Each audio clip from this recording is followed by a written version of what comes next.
போராடியவர்கள், மக்களுக்காக நிற்கக்கூடியவர்கள், மக்கள் கஷ்டத்தை பேசக்கூடியவர்கள் அப்படின்ற ஒரு எண்ணத்தை உருவாக்கி வச்சிருக்காங்க. ஆனா இந்த தனி தொகுதி சட்டமன்ற உறுப்பினரான திரு ராமச்சந்திரன், அவரை பத்தி தெரிஞ்சவங்க எல்லாருக்குமே தெரியும். அந்த கம்யூனிஸ்ட் சொல்லக்கூடிய சித்தாந்தத்துக்கும் இந்த ராமச்சந்திரன் அப்படின்ற எம்எல்ஏக்கும் எந்த வகையிலும் எந்த சம்பந்தமுமே இல்லை அப்படின்றது. இது மட்டும் இல்லாம இந்த தனி சட்டமன்ற தொகுதி ராமச்சந்திரன் ஒரு கொலைக்காரர். அந்த கொலைக்காரர் அப்படின்ற பிஜேபி காரன் சொல்லல, அவர் கூட்டணியில் இருக்கக்கூடிய திமுக கட்சிக்காரர்களே சொல்றாங்க கொலைக்காரர் அப்படின்னு.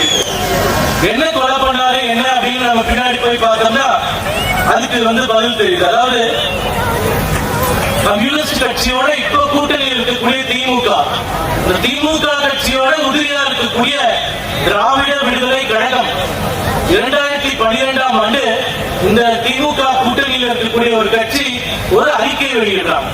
அந்த அறிக்கையில என்ன சொல்றாங்கன்னு பார்ப்போம்.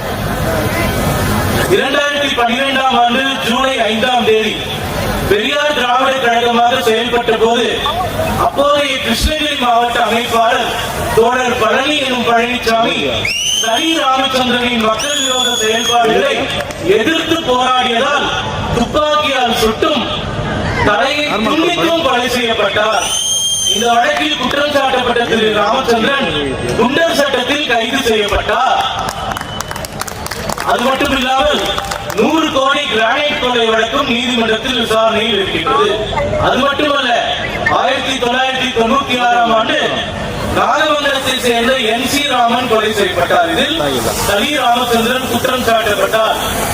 அந்த கொலையை நேரில் பார்த்த NC ராமன் அவர்களின் சகோதரர் சந்திரசேகர் பல்வேறு அச்சுறுத்தல்களையும் மீறி சாட்சி கூறியதால் அவரும் ஓசூர் பேருந்து நிலையத்தில் மக்கள் முன் வெட்டி கொல்லப்பட்டார். அப்போது ராமச்சந்திரன் தனது பெயருள்ள வேறொரு ராமச்சந்திரனை ஆள்மாறாட்டம் செய்து சரணடைய வைத்து தப்பித்துக் கொண்டார்.